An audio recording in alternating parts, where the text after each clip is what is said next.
मऊशार भातावर गरम गरम आमटी. अन्न हे पूर्ण ब्रह्म या श्लोकाची पूर्तता कदाचित फक्त याच आमटी भाताने होत असावी. पिझ्झा, बर्गर आणि पास्तासारखे जंक फूड खाऊन उगाचच खिसे रिकामे करून जे समाधान आजकाल मिळत नाही, ती तृप्तता मनाला, आत्म्याला आणि पोटाला देऊन जाते ती साधी सोपी आमटी. जसा आईचा तसाच आमटीच आहे आणि आईच्या हातची आमटी म्हणजे अगदी अमृतच. हिवाळी विशेष सदरात आपण बनवणार आहोत अशाच तऱ्हेतऱ्हेच्या काही पारंपरिक डाळी व आमटी. याच सदरात आज आपण बनवणार आहोत डाळ बटाट्याची आमटी.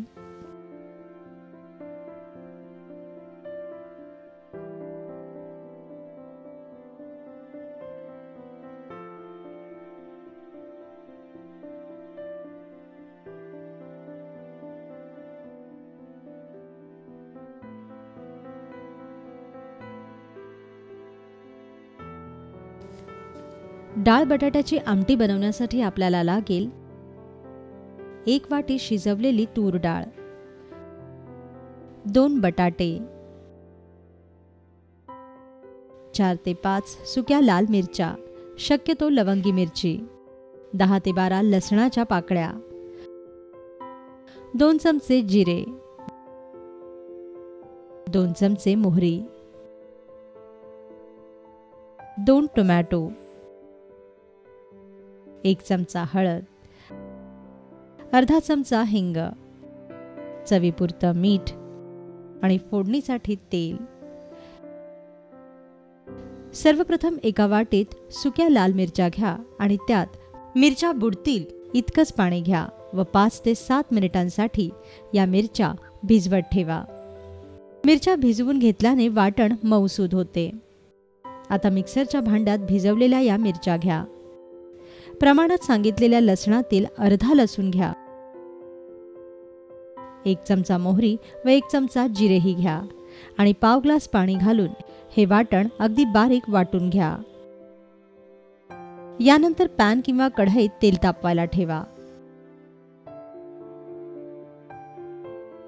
तापलेल्या तेलात हिंगाची फोडणी करा. वरून यात हळद घाला व चिरलेला टोमॅटोही घाला. आता आपण तयार केलेलं वाटण यात घाला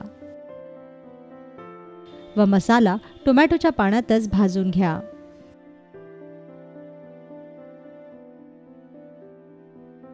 मसाला भाजताना यात वरून पाणी घालू नका.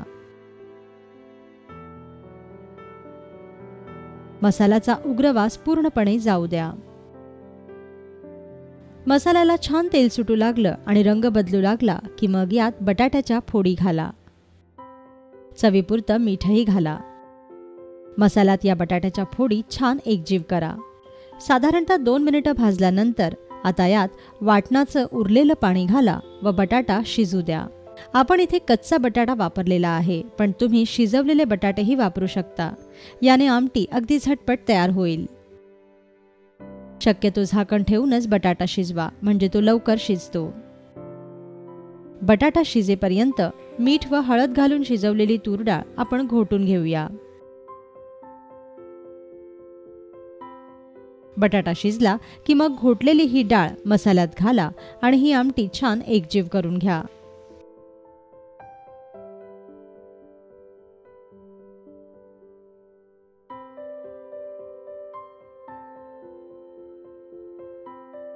सर्वात अखेरीस आमटीची 1 उकळ काढून घ्या आणि मीठ चाखून पहा व मऊ भातावर वाढा गरम गरम अशी डाळ बटाट्याची खमंग आमटी.